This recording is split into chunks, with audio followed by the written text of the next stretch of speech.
Yeah. I have met Jennifer. Yes, we've had several conversations before. Um, and I think I have this right.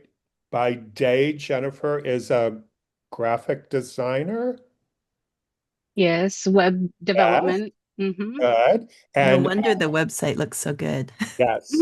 And then Jennifer is the program coordinator for Southeast Fiber Arts Alliance, very much like MAFA or the Michigan League of Handweavers, in that you're sort of an umbrella organization for the Southeast. Or I'm going to say it a different way, you're the only regional large organization in the Southeast that I know of. And Jennifer lives near Nashville and Mhm. is also the co-founder of the Spinners Guild Highland Rim, Yes, the Highland Rim Spinners Guild. which That's meets that's in correct. Lebanon, Tennessee, about an hour from Nashville. So really thrilled that Jennifer's here to share with us today, and I will turn it all over to her. There's her lovely face. Yay. Thank you, David. Thank you, Gigi. Um, Welcome. Thanks for I, coming. Yes, she's a newbie. but very happy to be here for sure. I'm not new to spinning. I've been No. spinning now that it's now that we're into the 2000s. I like to make the joke that I've been spinning since the late 1900s. Last century. Yes, exactly. And what I would like to talk about today is flax. So there's a lot of good sort of segues from the last two talks, heading into what I'm going to kind of get into the weeds or into some of the details about flax processing. So some of what Elliot was just leads perfectly into what I have planned to talk about today. Um, I am working, the last 5 years, I've been growing flax on our property here, like David said, in the Middle Tennessee area. And I have sort of a long-term goal of being able to grow, process, and then weave my own flax into a coverlet. This is an overview of that laborious process that Elliot referenced earlier. Any time that someone might think of playing a trick on me or anyone who is processing their own flax, they should think twice about it because there is a lot of work that goes into it. I would be quite upset. But every spring, I'm very happy because the little flax sprouts start to come up. And I think spring is my favorite time of year because of all the promise, all the new growth, all the reawakening that's going on. So I start our talk with these precious little flax plants. Mm. You might be familiar with what flax flowers look like. They're amazingly delicate, but they're beautiful. And this, we had a very wet spring here this past year. So this plant seems to be alone, but it was just early. And it's really beautiful. I don't have a picture when the entire crop is blooming at the same time. It's just one of those gorgeous fields of all these wonderful little delicate flowers waving at you in the wind. It's a Mm. really lovely plant to grow. We like to grow flax for fiber, which means that we want to encourage the plant to be long and spindly. So you want to plant your flax very densely, and it needs to have some resistance. So this is a picture of an experimental flax plot that was planted at John Campbell in Brasstown, and you can see here that they put some posts in the ground and then wove in a figure-8 shape some supports down and around and back. This is to keep the flax in even light rain from laying down and lodging or getting sort of tangled in itself and into the ground, which might promote rotting. You want to avoid that because you're trying to, have a really nice harvest and you want to control the rotting process. Mm. Once the flax is grown and ready to harvest, it's tradition that you pull it by hand because the flax fibers extend from the blossoms all the way down into the roots of the plants. So if you have a small stand like this, that's conceivable. You can pull that by hand. Larger, more industrial applications, they may not pull those by hand anymore. But once you get them pulled, you're going to put them in. Here's our first term of the day that might be new to you, into a stook, and then dry that in the field. This is what traditional stook might look like. It's not necessarily required that, if you dry it in some other fashion, hang them or put them on shelves, it's not going to change the process. You just want to make sure that you can get enough air around all of the individual stems so that you control your rotting, and we're not yet at the process where we want to start rotting or retting.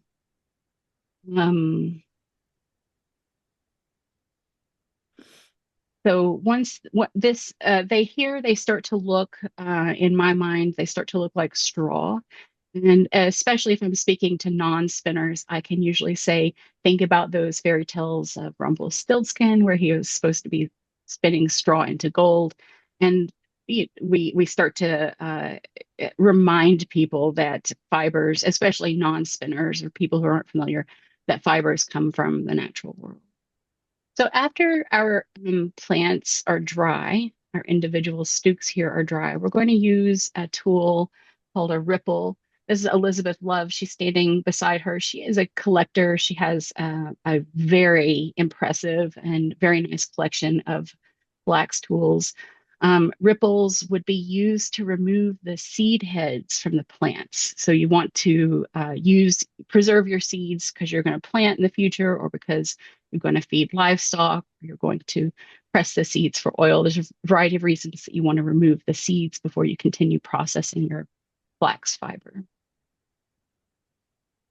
And this is what it looks like. This man in the middle, his name is Peter Cook. He lives in Maine on Tear Shirt Farm. And he's had a lot of different titles in the past, but he loves 18th century modes of life, and has been a museum curator. So he's very knowledgeable about flax as it was grown and prepared in European tradition in the 18th century. So I went to John Campbell and took this class with him, and this is a great. Most of my pictures today are going to be pictures of other people processing, because it's really hard to get a picture of me while I'm out there doing it. But this is you hold the flax plants in bundles. This is the roots at her hand here, and you draw the flax through the ripple, and the seed heads pop off. So it's a very fun way and efficient way to remove all the seeds. And then after you have them off of the plant, you could crush them, and these little pods let out several seeds. Each little pod lets out several seeds. So once those, oh, and then you can winnow those. So you separating the chaff from the seeds, you can winnow that, and then you have a nice collection of seed for whatever you're going to use your seed for. Now, after we get all the seed removed, it's time to start retting. And retting is closely related to rotting. And what I like to describe to people, the word I like to use is fermentation process, because what we're going to do is a very controlled rot, hopefully very controlled. There is definitely an element of inviting play or randomness into this, because you have so many different variables. What sort of bacteria is already living on the plant? What type of water are you using? How warm is it? So it's very difficult to give a retting formula or recipe, because the conditions in Pennsylvania might be quite colder than they are in Nashville or in Florida, and that temperature of the vat of water that you're using will affect the amount of time that it takes to ret the material. The purpose of retting is to start to deteriorate some of the pectin in the plant, so that the fiber will be easier to remove from the woody part of the plant. So there are also a variety of ways to ret. One is to ret in a tank like you see in this picture here. We just used a municipal water source for this experiment, and we put all of this flax in there, and we were in Brasstown, North Carolina, and it took 3 days, and it was definitely ready to go, maybe even a smidge over retted. You can use a natural water source or even a running source of water. So most of the time in a natural water source, you'll find references to that natural water source being dammed, but there are references to having a running water source over some of the retting processes. And then the third way is dew retting. Sometimes you'll hear of people similar to dew retting, they'll snow ret, but the idea there is that you lay the flax out. It takes a much longer time, and you allow the dew, the rain, the ambient moisture to be your catalyst for your fermentation process. Hmm. One of the things that I found really interesting, another person that I've studied closely with is Cassie Dixon. And one of the things that I found so interesting the first time she said it was that if you're going to be dyeing or you're spinning for a specific color, your dye lot starts with your retting process, because the different modes of retting create a different color of flax. So dew retting, you get a darker color, and then water retting, you'll end up with a lighter color. And there's variation from vat to vat. So even if you always do water retting, you're going to get different colors with each lot as you because all of the different variables can change. So here's what that same vat looks like. We're about to take this, what we were retting out. You do have to weight your flax down to keep it submerged during the process. And you see the color of water here is so much darker as sort of some of the tannins start to leave the plant. And the bacteria is thriving and doing all of its fun work inside of the vat. The only thing, like I said, there's no formula, so it is really very much an experiment that you have to learn. There's an art and a science to retting. So you want to just jump in if you're interested in it, and take a lot of good notes, record all the variables that you can, and then repeat experiments. Over-retted fiber is not necessarily a total loss, right? But it will break easily. And so if you are breaking down pectins and you go too far, you start to break down the fibers. So flax can be very, very strong, but if it's over-retted, it can be quite brittle and it can break. Under retting, you'll have a heck of a time trying to separate the fiber from that boon or woody part of the plant. And so there's a test that, if I'd thought of, I should have brought a sample I could show you with my hands, but you're going to take a little bit of the fiber out. I recommend probably checking multiple times a day for this. And you need it to be dry, and then you'll start to break the fiber and sort of wiggle it between your hands. Your hands are positioned fairly close to each other, maybe an inch apart. And if it's ready, the woody parts break and sort of just fly away and the fibers appear. You can also run, if you break it, you can pull the fibers off almost in ribbons. So that would be the perfect retting. If you start to do that test and the wood is sticky and the fibers aren't apparent, put it back in and check it again later in the day. It's not quite ready yet. After retting, you're going to remove everything from the vat. Also, let me mention that sometimes your retting vat can be smelly. So if you live in a neighborhood that's very densely populated, you might consider that. Do a smaller vat or a longer vat where you change out the water a little bit more often. There are ways to control the smell, but heads up, if you just go for it, smell could be an issue. So once you have your retting done, you feel like everything is good, you need to lay it out and let it dry again. So it's very traditional to lay it out on the grass like you see here in the picture and give it a day to get totally dry. And once it's dry, it's been retted and it's dry, you can put this away and store it in a dry place until you're ready to process further. This is a good place, to take that pause and to store it. So next I have an example of the color difference. So the top one in the top collection of fibers in this, actually this is still with the wood on it. So we'll just say the top bundle of flax has been water retted, and the second bundle of flax here has been dew retted. And you can see that it almost looks moldy. And that moldy fungal activity is going to color and give the fiber a more silver look rather than the gold look that you see in the water retted example. So I found this very interesting, something I had not thought about, reading the books and studying like historical um, descriptions of this process. It wasn't until I had my hands in the activity that this little tidbit, of course, led by Cassie, this little tidbit, it revealed itself to me and I understand it better. Okay, so staying in the weeds in the flax process, the next tool to introduce you to, or to just talk about if you're already familiar, is the flax break.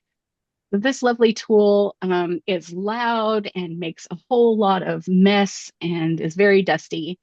But what you can accomplish with a flax break is breaking that boon, that woody part of each individual stem, so all at one time. So you see that he has a large fistful in his hand, and as you um, push down. This is not spring loaded or anything here. This is free falling. You grab hold of this top bar and the bottom has ridges in it. And as you push the top into the bottom, it forces your flax stems into these ridges, which cause them to break that boon or woody part of the flax. Let me pull up my chat. I thought I heard somebody maybe coming off of mute. Feel free to ask questions or interrupt. I don't think we need to be overly formal, and maybe if you're familiar with this and maybe you have a lot of questions. So I welcome that. It's something I love to talk about. Yeah, the question so far is where do you plant and when do you sow seeds? Oh, Janelle's asking because she grows and spins, but that would be regional, wouldn't it? it would be regional, definitely. My region, I try to plant around the 1st of April. And I try to plan out about 100 days, and that's when I'm harvesting. And as far as where I plant, I'm lucky. We actually live on a farm that is adjacent to my parents' farm. And we have a variety of places where I'm trying to figure out where on our property we'll have the best um, crop, the best return. And so I have some low areas. Flax is a heavy feeder, but it's a very shallow root. So I have some low areas that I don't have to amend the soil as heavily at, and I've had some really good experiences there. And then I try to go into places that are also higher in elevation. And the soil for my particular area has been row cropped, so it needs a lot of amendment. And I've had less success there, probably because I don't have my amendments quite dialed in. And then the year provides variables with the weather, and then the third variable is the type of seed. So Landis Valley has a large, do not have a large, but they usually have a very nice selection of seed varieties available. And in the past, they've had flax that has been retted, and flax that is ready to ret or has not yet been retted available. I think they've stopped shipping the flax plants, but they'll still ship the flax seeds. So I feel like I'm very, very early in my process. I still don't know exactly what's going to be the sweet spot for me as far as where I plant, or which variety grows best for me that I get the most yield from, and the length of fiber that I want. And Janelle, your question about getting at fiber, that's also all of these variables come together to make the fiber fine. And that's in But North Georgia or Tennessee? I'm in Tennessee. Okay. Yes, I'm in Middle Tennessee, not far outside of Nashville. Um, but for sure, this region, one of the things I'm pretty confident about is that I'm going to be planting that very first week of April, and I'm going to be watching very closely for harvest around 100 days. And actually, if I go back a few pictures here. In this picture, you see that this yellow color is starting to creep up the bottom of the plant. Your fineness and your yield is a balance. If you harvest really early when the yellow is only, not even halfway up the plant, you might have really fine fibers, but your yield is going to be different. So Mm. most of what I've read indicates that you should wait until this yellow color is more like 3/4 of the way up the plant. But again, that's going to vary based on your schedule, when you're able to go and pick, the weather on the day that you're ready to pick, the variety that you're using, and what your end goal is. But all of those variables come together to influence the fineness of your fiber. Wow, we only have like 2 minutes, more or less 2 minutes left, but the next presentation is going to tie into what you're talking about and what some of these questions are being, Jennifer, because Wonderful. yeah, it's good. So hang in there for the next presentation. But also we have Rhea Kinsey here, and you can, if you look in under participants or in your chat, who's affiliated um with Prospect Park here in Brooklyn, and Lefferts House has always used to do a flax crop that I want to get involved in. So that's another microclimate in itself again, right? Yeah. Yes, that is the way to describe it. Another microclimate. Yes, exactly. So I will just finish out, get fewer details and just finish out the end of the process. Is that what we want to Oh, do? sure, yeah. So this is an example of a scutching board, and he's using a scutching knife or sword, or sometimes it's called swingling, to help remove the boon, the woody parts of the plant from the fiber. And then after that, you move to the hackles, sometimes called hetchels, to further separate those fibers. And again, this is some part of the process that can influence the fineness of the fiber and how easy it is to draft the fibers. And these graduate from a coarse, you see here on the left, very coarse hackle, to a very fine hackle. And the fiber that is left in the hackle is called tow, can be further refined for more spinning. Definitely don't throw that beautiful tow away. These are examples of the sort of tow that came out. Here is an example of longline flax after it has been through this process. So this flax was grown in Maine and then processed in North Carolina. Nice. You then want to dress a distaff so that you can control your fibers for spinning. You'll note that the draw for spinning flat longline flax is very different because the fiber is so long. And then you want to scour, and if you're weaving with it, you would likely want to, what is it called? Size the yarn. Mm. Um, and then here is an example. It is small, but I spun both the warp and the weft, and did some weaving with some, I processed, I spun, and then wove on my way to my goal of being somewhat more proficient. This is Cassie Dixon's work, and she's amazing. And that is the end of my talk. So hopefully we didn't go too far over, and I really appreciate your time. Oh, no, you're fine. And also, those were pictures of the John C. Campbell wet room where Martha Owen was talking to us from this morning, which is a great Yes. tie-in. Yeah.